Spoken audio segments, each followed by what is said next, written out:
Okay, nanonood ako ng Clara the Third and etong nakita ko. Yeah, reacts to Skibidi Toilet Mo Show. Next one, sabi, Gen Alpha Entertainment. Gen Alpha Entertainment daw, diba? Ano to? Ano ba yung Skibidi Toilet? Hindi ko na yung Skibidi Toilet, sorry. Huwag niyo ako awagin na. Pero lagi sinasabi sa akin, reactan ko daw. Ano to? Bakit? Jam na jam silang lahat, uta.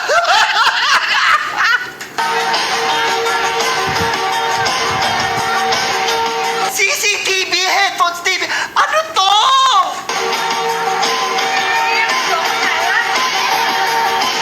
Diba ganyan? Ganyan yung reaction niya. Ayun din magiging reaction ko kung mahilig dyan ang bata ko. Yung cringe talaga, alam ko, totoo yung cringe. Like, kasi, you know, pag sinerch ko Skibidi Toilet, bala ka na. Pag sinerch ko kasi Skibidi Toilet shorts, lang Aghanap tayo ng cringe. To. My style is ridiculous. Ayan, wala silang kaano-ano eh. Oo, ito.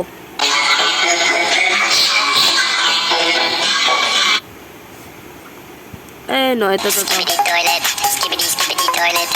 Skibidi. Ayan yung video na pinanood natin kay Claro. Ayan ang problema eh. Oh, ito. Dami ko ito.